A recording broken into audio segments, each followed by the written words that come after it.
Good morning, students. So we are going to start with the new topic, the Pharmacy Act 1948. या topic पासून पुढचे सर्व topic हे केवळ कायदा आणि सुव्यवस्था फार्मसीशी रिलेटेड जे आहेत त्याच्यावरती आपण शिकणार आहोत. आता महत्त्वाच्या गोष्टी तुम्हाला पहिल्यापासून काय शिकायचे आहेत की अनेक प्रकारचे years. Okay, the pharmacy act was constituted in the year 1948. Okay, तर आता हे जे हा जो वर्ष असतो, हा जो इयर असतो, हा प्रत्येक कायद्याला हा वेगवेगळा आहे. I shall tell you all. You can see your pharmaceutical jurisprudence syllabus. The first topic is according to the acts. It is the Pharmacy Act 1948. Next ह्याच्यामध्ये important येतो the Drugs and Cosmetics Act 1940 and Rules 1945.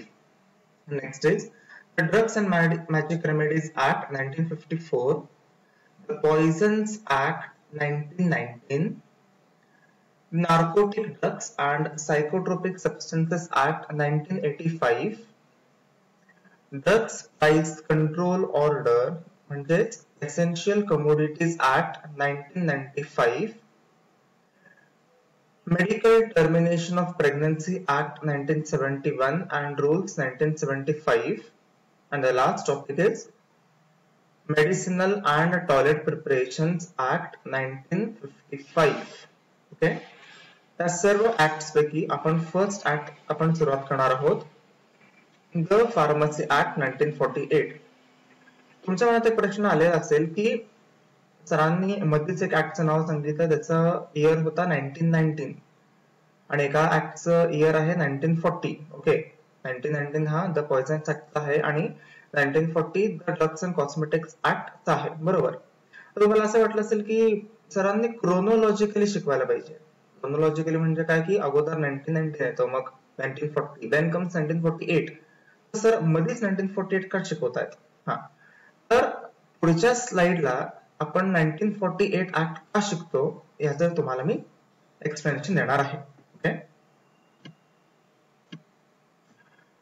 हा आता screen वरती दिसतं की dear students kindly listen to my voice to understand why and how the pharmacy act 1948 came into existence. आता आजूबाजूला काही डिस्टर्बन्स वगैरे ठेवू नका, फक्त मी काय सांगतो ते व्यवस्थित ऐका. आता ऐका. The most important of pharmacy profession is to safeguard public health by providing quality medicines. Compounding, dispensing, handling, storage of medicines should be carried out only by individuals known as pharmacists. A pharmacist is one who has specialized skills, knowledge and training provided by various pharmacy courses. The various pharmacy courses include Diploma in Pharmacy, Bachelor of Pharmacy, Master of Pharmacy. Okay, so the profession of pharmacy actually is yet to be developed in India. याचा अर्थ काय होतो की आता बघा आपण बघू शकतो की डी फार्म झाल्यानंतर मोस्ट ऑफ त्यांचं स्वप्न काय असतं की आपल्याला लायसन्स मिळणार आहे, आपलं मेडिकल असेल किंवा आपण मार्केटिंग करू. पण जेव्हा आपण फ्युचरचा विचार करतो, जेव्हा आपण हायर एज्युकेशनचा विचार करतो, तेव्हाच मी म्हणेन, म्हणजे माझं मत आहे की द फार्मसी ऍक्ट किंवा आपला फार्मसी प्रोफेशन खराच डेव्हलप झालेला असेल. आता पुढे काय झालं तर लक्षात घ्या. During the initial stages of 20th century, 20व्या शतकात, there were no restrictions to pharmacy practice in India. म्हणजे काय की individuals without any formal education or knowledge of pharmacy or pharmaceutical sciences were involved in various activities related to pharmacy profession. त्यामुळे काय झालं की poor quality of service झाली. Any individual who could read a prescription became a pharmacist without any restriction. म्हणजे काय की लिहिता वाचता आलं, प्रेस्क्रिप्शन वाचलं, पटकन डिस्पेन्स केलं, संपलं. He was called as a pharmacist. But that कुड हॅव बीन डेंजरस. तरी डेंजरस होतं की जर का इनकम्पॅटेबिलिटी असेल एखाद्या प्रेस्क्रिप्शन मध्ये, किंवा एखाद्या नार्कोटिकचा प्रेस्क्रिप्शन असेल त्याच्यावरती डेट मेन्शन नाहीये, किंवा एज वगैरे जसं पेडियाट्रिक आणि जेरियाट्रिक पेशंट्स मध्ये असतं ते जर का नसेल तर इट कुड हॅव बीन डेंजरस. त्यानंतर काय झालं की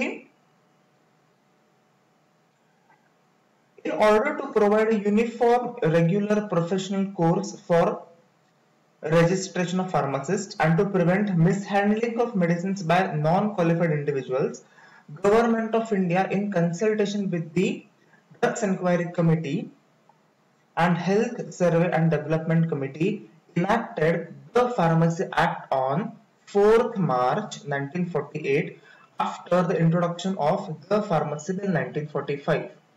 आता I can understand की हे जे काही मी तुम्हाला आता सांगितलेलं आहे ते तुम्हाला हे कळालं नाही, पण पहिलं आपलं किंवा पहिले इनिशियल लेक्चर आठवा.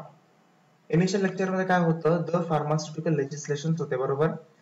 In that we had seen the definition of pharmaceutical jurisprudence. In that we had seen definition of pharmaceutical legislation. त्यानंतर आपण बघितलं की scope and objectives of the pharmaceutical legislation, purpose of pharmaceutical legislation. त्याच्यानंतर एक part होता lieutenant colonel R.N. चोप्राचा, बरोबर. आता त्यांच्या कमिटीमध्ये, त्यांच्या कमिटीचं नाव काय होतं, the drugs enquiry committee 1930. Okay, तर ही कमिटीची कधी स्थापना झाली होती, 1930 मध्ये झाली होती.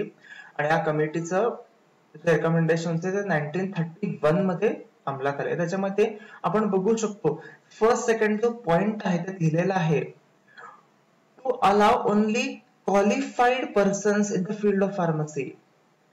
Okay, to constitute central council of India to compile Indian pharmacopoeia. याचा अर्थ काय होतो की आपल्या खऱ्या अर्थाने फार्मसीचा जन्म कोणी घातला, लेफ्टनंट कर्नल रामनाथ चोप्रा यांनी. त्यांनी सांगितलं की फार्मसी एक प्रोफेशन असला पाहिजे, त्याच्यामध्ये त्यांना प्रॉपर एज्युकेशन मिळालं पाहिजे, त्याच्यामध्ये त्यांना प्रॉपर ट्रेनिंग मिळालं पाहिजे, याच्यासाठी एक काउन्सिल असलं पाहिजे. हे काउन्सिल कशासाठी, maintain and regulate the pharmacy profession. जसं आपल्याकडे केंद्र सरकार आणि राज्य सरकार असतं, तसं केंद्रात the pharmacy council of India PCI असतं, it is situated in New Delhi.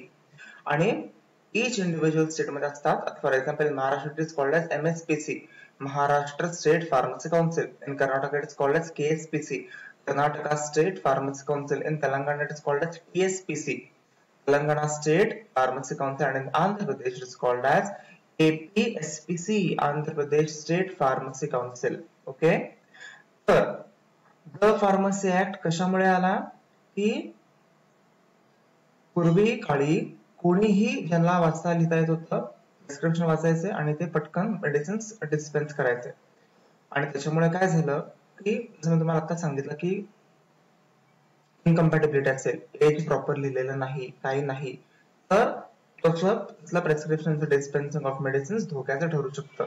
म्हणूनच DEC मध्ये त्यांनी काय सांगितलं की to study the problems of drugs in India, drugs enquiry committee was formed. आणि त्यांनी रेकमेंडेशन दिले. त्या रेकमेंडेशनच्या अनुसार द फार्मसी बिल 1945 मध्ये पास झाला होता. आणि द फार्मसी बिलचा अमेंडमेंट म्हणजे काय, अमेंडमेंटचा अर्थ काय होतो, तरतूद करणे किंवा त्याच्यामध्ये ऍडिशन करणे. द फार्मसी बिलचं पुढे 1948 मध्ये झालं द फार्मसी ऍक्ट 1948. आता एक लक्षात घ्या, the pharmacy act 1948 was passed in the year 1948 and the Pharmacy Act was constituted in the year 1949. समजलं? कोणी तुम्हाला विचारलं की कुठल्या वर्षी पास झालं, तर 1948 म्हणायचं. आणि कुठल्या वर्षी एक्झॅक्टली द फार्मसी ऍक्ट च सुरुवात झाली, तर तो इयर होता 1949. ओके, ऑब्जेक्टिव्ह काय आहे बघा. The Pharmacy Act 1948 was passed with the main objectives to regulate pharmacy profession, to raise the status of profession of pharmacy in India, to make better provisions for regulation of pharmacy profession by constituting Pharmacy Council of India. Second number slide मध्ये तुम्हाला जे काही explanation केलं तेच objective काय आहे, the pharmacy act 1948 चे objective आहेत. फार्मसी प्रोफेशन रेग्युलेट करणे याचा अर्थ काय होतो की फक्त आणि फक्त क्वालिफाईड फार्मासिस्टलाच एंट्री मिळाली पाहिजे. Raise status of pharmacy profession in India, समाजामध्ये आपल्याला पण इक्वल स्थान मिळालं पाहिजे. कोणाबरोबर इक्वल स्थान, आता एक लक्षात घ्या, इक्वल स्थानचा अर्थ असा होत नाही की आपण डॉक्टरांपेक्षा मोठे आहोत, पण आपल्याला बऱ्याच गोष्टी समजतात because we learn pharmacology and medicinal chemistry. Okay. Next आहे to make better provisions for regulation of pharmacy profession by constituting pharmacy council of India. म्हणजे काय आहे की जर आपल्याकडे एखादी बॉडी असेल तर ती बॉडी काय करेल, it will make better provisions. For example we had due to corona and all, तुम्हाला 25 सप्टेंबर मला कळालं नसेल पण 25 सप्टेंबरला वर्ल्ड फार्मासिस्ट डे हा सेलिब्रेट केला जातो. प्रत्येक वर्षी वेगवेगळं त्याच्यामध्ये काय असतं की एक मोटो असतो, फार्मसी और मेडिसिन एक्सपर्ट. हे लास्ट इयरचा जो त्यांचा मोटो होता, त्याचं प्रत्येक वर्षी मोठे वेगवेगळे असतात.